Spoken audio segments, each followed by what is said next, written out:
আকাশবাণী খবর পড়ছি শাশ্বতী দত্ত। বিশেষ খবর হলো, প্রধানমন্ত্রী নরেন্দ্র মোদী আজ ভিডিও কনফারেন্সিং এর মাধ্যমে বিকশিত ভারত বিকশিত মধ্যপ্রদেশ কর্মসূচিতে বক্তব্য রাখবেন। 17,500 কোটি টাকারও বেশি মূল্যের একাধিক উন্নয়নমূলক প্রকল্পের উদ্বোধন ও শিলান্যাস করবেন তিনি। আসন্ন লোকসভা নির্বাচনে দলীয় প্রার্থীদের নাম চূড়ান্ত করতে বিজেপির কেন্দ্রীয় নির্বাচনী সমিতি আজ নতুন দিল্লিতে বৈঠকে বসছে। 4 দিনের ওড়িশা সফররত রাষ্ট্রপতি দ্রৌপদী মুর্মু আজ ময়ূরভঞ্জ, কেওনঝাড়, কটক, ভুবনেশ্বর এবং সম্বলপুরে বিভিন্ন কর্মসূচিতে অংশ নেবেন। মধ্যপ্রদেশের জাতীয় শুটিং ট্রায়ালে ভারতের তারকা শুটার আসি চোকসি মহিলাদের 50 মিটার রাইফেল থ্রো পজিশনে নতুন বিশ্ব রেকর্ড গড়েছেন। মেয়েদের প্রিমিয়ার লিগ WPL প্রতিযোগিতায় গতকাল ইউপি ওয়ারিয়র্স 7 উইকেটে মুম্বাই ইন্ডিয়ান্সকে হারিয়ে দিয়েছে। আসছি বিস্তারিত খবরে। প্রধানমন্ত্রী নরেন্দ্র মোদী আজ ভিডিও কনফারেন্সিং এর মাধ্যমে বিকশিত ভারত বিকশিত মধ্যপ্রদেশ কর্মসূচিতে বক্তব্য রাখবেন। সেখান থেকে তিনি রাজ্যের সেচ, বিদ্যুৎ, সড়ক, রেল, জল সরবরাহ, কয়লা, শিল্প সহ বেশ কয়েকটি গুরুত্বপূর্ণ ক্ষেত্রে 17,500 কোটি টাকারও বেশি মূল্যের একাধিক উন্নয়নমূলক প্রকল্পের ভিত্তিপ্রস্তর স্থাপন করবেন এবং জাতির উদ্দেশ্যে উৎসর্গ করবেন। মধ্যপ্রদেশের সাইবার তহসিল প্রকল্পেরও সূচনা করবেন তিনি।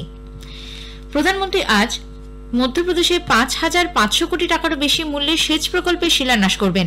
এগুলির মধ্যে রয়েছে আপার নর্মদা প্রকল্প, রাঘবপুরের এবং বাসানিয়ার বহুমুখী প্রকল্প। এর ফলে দিনদৌরি, অনুপপুর ও মান্ডলা জেলার 75,000 হেক্টরেরও বেশি কৃষি জমিতে সেচের ব্যবস্থা করা হবে এবং এই অঞ্চলে বিদ্যুৎ ও পানীয় জল সরবরাহ করা সম্ভব হবে। প্রধানমন্ত্রী 2,200 কোটি টাকারও বেশি ব্যয়ে নির্মিত 3টি রেল প্রকল্প আজ জাতির উদ্দেশ্যে উৎসর্গ করবেন। এর মধ্যে রয়েছে বীরাঙ্গনা লক্ষ্মীবাই ঝাঁসি জাকলাউন এবং ধাউরা আগাসোর রুটে 3rd লাইন, নিউ সুমাউলি জোড়া আলাপুর রেলপথের উন্নয়ন প্রকল্প এবং পোয়ারখেদা জুঝারপুর রেল উড়ালপুল প্রকল্প। এর ফলে এই অঞ্চলে রেল যোগাযোগের উন্নতি ঘটবে এবং সামগ্রিকভাবে আর্থসামাজিক উন্নয়ন হবে। প্রধানমন্ত্রী গতকাল বিকেলে মহারাষ্ট্রের ইয়াভাতমালে PM কিষাণ প্রকল্পের ষোড়শ কিস্তি বাবদ 21,000 কোটি টাকারও বেশি বোতাম টিপে কৃষকদের ব্যাংক অ্যাকাউন্টে পাঠিয়েছেন। তিনি বলেছেন, উপকৃতদের কাছে সরকারের প্রতিটি পয়সা পাঠানো সুনিশ্চিত করাই মোদির গ্যারান্টি। প্রধানমন্ত্রী কিষাণ সম্মান যোজনায় এ পর্যন্ত 3 লক্ষ কোটি টাকা 11 কোটি কৃষকের ব্যাংক অ্যাকাউন্টে জমা পড়েছে বলেও জানান প্রধানমন্ত্রী। মারাঠাওয়াড়া ও বিদর্ভ অঞ্চলের জন্য 51টি সেচ প্রকল্পকে জাতির উদ্দেশ্যে উৎসর্গ করেন তিনি। প্রধানমন্ত্রীর কৃষি সিঁচাই যোজনা এবং বালিরাজা জল সঞ্জীবনী যোজনার অধীনে 2,750 কোটি টাকার বেশি ব্যয়ে এই প্রকল্পগুলি তৈরি করা হয়েছে। এর আওতায় আসবে 80,000 হেক্টরের বেশি কৃষি জমি। প্রধানমন্ত্রী জানান, পূর্বতন সরকার দেশের 100টি সেচ প্রকল্পকে বকেয়া রেখেছিল। এর মধ্যে 26টি ছিল মহারাষ্ট্রে। সেই সব প্রকল্পের 12টির কাজ শেষ হয়েছে। মহিলাদের 5.5 লক্ষ স্বনির্ভর গোষ্ঠীর জন্য 825 কোটি টাকা বন্টন করেন তিনি। সূচনা করেন অন্যান্য অনগ্রসর শ্রেণীর জন্য মোদী আবাস ঘরকুল যোজনা। এই প্রকল্পে আগামী 3 বছরে তৈরি করা হবে 10 লক্ষ বাড়ি। আসন্ন লোকসভা নির্বাচনে দলীয় প্রার্থীদের নাম চূড়ান্ত করতে বিজেপির কেন্দ্রীয় নির্বাচনী সমিতি আজ নতুন দিল্লিতে বৈঠকে বসছে। সর্বভারতীয় সভাপতি জগৎ প্রকাশ নাড্ডার পৌরোহিত্যে এই বৈঠকে উপস্থিত থাকবেন প্রধানমন্ত্রী নরেন্দ্র মোদী, স্বরাষ্ট্রমন্ত্রী অমিত শাহ, প্রতিরক্ষামন্ত্রী রাজনাথ সিং সহ পদাধিকারীরা। বৈঠক শেষে বেশ কিছু আসনে প্রার্থীদের নাম প্রকাশ করা হবে বলেও মনে করা হচ্ছে। বিজেপি আসন্ন লোকসভা নির্বাচনের সমস্ত পোলিং স্টেশনে ভোটদান প্রক্রিয়ার ভিডিওগ্রাফি করার জন্য নির্বাচন কমিশনের কাছে দাবি জানিয়েছে। কেন্দ্রীয় মন্ত্রী অশ্বিনী বৈষ্ণবের নেতৃত্বে বিজেপির এক প্রতিনিধি দল গতকাল নতুন দিল্লিতে কমিশনের কাছে এই দাবি জানায়। পরে সাংবাদিকদের শ্রী বৈষ্ণব বলেন, বুথে ভিডিও রেকর্ডিং এর হার 50 থেকে বাড়িয়ে 100% করার দাবি জানিয়েছেন তারা। এর ফলে ভোটদানের সময় কি ঘটছে তা যথাযথভাবে ধরা থাকবে। দেশের গণতন্ত্রের প্রতি আস্থা বাড়বে মানুষের। শহরাঞ্চলে বহুতল আবাসনের কমপ্লেক্সের বাসিন্দারা যাতে সর্বোচ্চ সংখ্যায় ভোট দিতে পারেন, সেজন্য কমপ্লেক্স চত্বরে পোলিং বুথ খোলারও দাবি জানিয়েছে বিজেপি। যুব সম্প্রদায়কে ভোটদানে আরো উৎসাহিত করার লক্ষ্যে সদর্থক ভোটার সচেতনতা অভিযান মেরা পেহলা ভোট দেশকে নিয়ে দেশজুড়ে বিভিন্ন উচ্চশিক্ষা প্রতিষ্ঠানগুলিতে আয়োজিত হচ্ছে। দেশের বৃহত্তর স্বার্থে যুবা ভোটারদের নির্বাচনী প্রক্রিয়ায় আরো বেশি করে অংশগ্রহণ সুনিশ্চিত করাই এর উদ্দেশ্য। আকাশবাণী সংবাদের সঙ্গে কথাবার্তায় বিশ্ববিদ্যালয় মঞ্জুরি commission UGC chairman Jagadish Kumar বলেন, এ ব্যাপারে UGC দেশের সমস্ত শিক্ষা প্রতিষ্ঠানকে চিঠি লিখেছে। উল্লেখ্য, গতকাল শুরু হওয়া এই প্রচারাভিযান চলবে 6ই মার্চ পর্যন্ত। জনসাধারণকে তাদের লোকসভা কেন্দ্রের বিশদ তথ্য এবং সেই এলাকায় চালু থাকা বিভিন্ন কেন্দ্রীয় সরকারি প্রকল্প ও উন্নয়ন সম্পর্কে অবহিত করতে আকাশবাণী কলকাতার সংবাদ বিভাগ শুরু করেছে বিশেষ অনুষ্ঠান ভারত বিকাশ ডায়েরি। প্রতিদিন রাত 8:50 গীতাঞ্জলি প্রচার তরঙ্গে শুনুন 10 মিনিটের এই অনুষ্ঠান। আমাদের সোশ্যাল মিডিয়াতেও অনুষ্ঠানটি সরাসরি শোনা যাচ্ছে। আজকের প্রতিবেদনে থাকছে পশ্চিমবঙ্গের ডায়মন্ড হারবার এবং জয়নগর লোকসভা কেন্দ্র। খবর শুনছেন আকাশবাণী থেকে। 4 দিনের ওড়িশা সফররত রাষ্ট্রপতি দ্রৌপদী মুর্মু আজ ময়ূরভঞ্জ, কেওনঝাড়, কটক, ভুবনেশ্বর এবং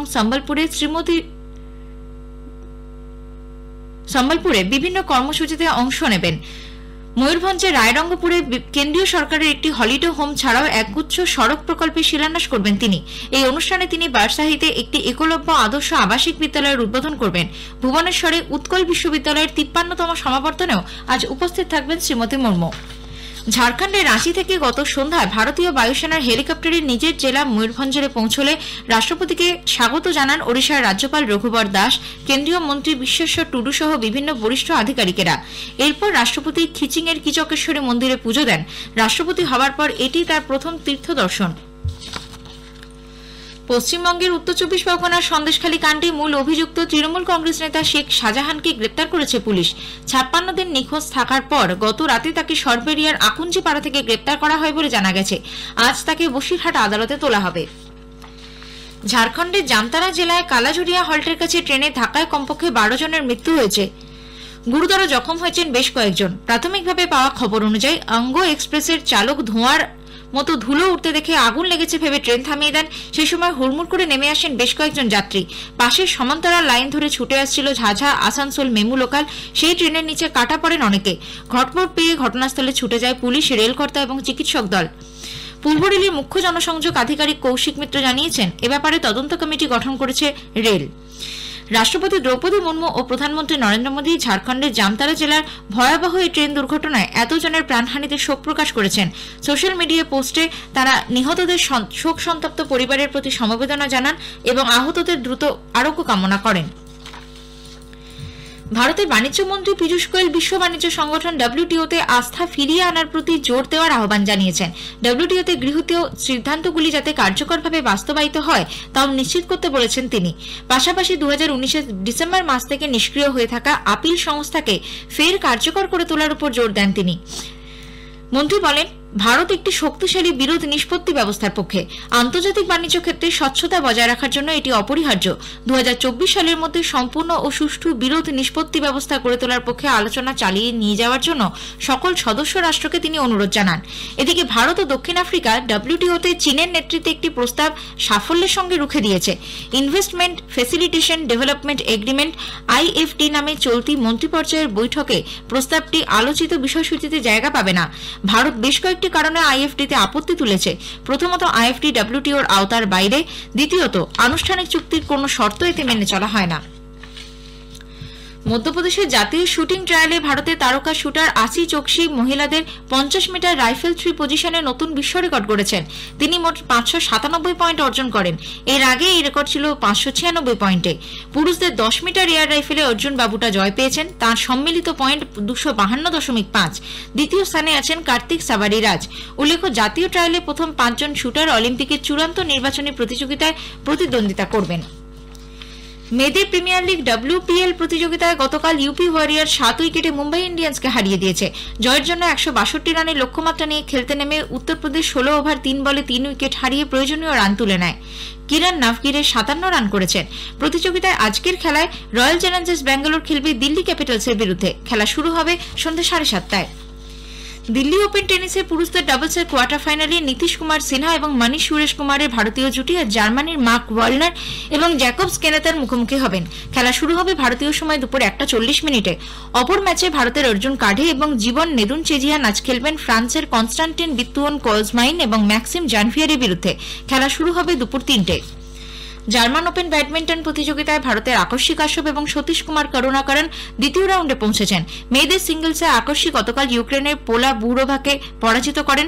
রাউন্ড অফ 16-এ আজ তিনি ডেনমার্কের মিয়া ব্লিচফেল্ডের মুখোমুখি হবেন। অন্যদিকে পুরুষদের সিঙ্গলসে ইসরায়েলের মিশা জিলবারম্যানকে 21-18, 19-21, 21-19 গেমে হারিয়ে দেন সতীশ কুমার করুণাকরন। তিনি আজ রাউন্ড অফ 16-এ আয়ারল্যান্ডের নহাট নগোয়েনের বিরুদ্ধে খেলতে নামবেন। শেষ করার আগে খবরের বিশেষ বিশেষ কিছু অংশ আরও একবার। প্রধানমন্ত্রী নরেন্দ্র মোদী আজ ভিডিও কনফারেন্সিং এর মাধ্যমে বিকশিত ভারত বিকশিত মধ্যপ্রদেশ কর্মসূচিতে বক্তব্য রাখবেন। আসন্ন লোকসভা নির্বাচনে দলীয় প্রার্থীদের নাম চূড়ান্ত করতে বিজেপির কেন্দ্রীয় নির্বাচনী সমিতি আজ নতুন দিল্লিতে বৈঠকে বসছে। খবর শেষ হলো।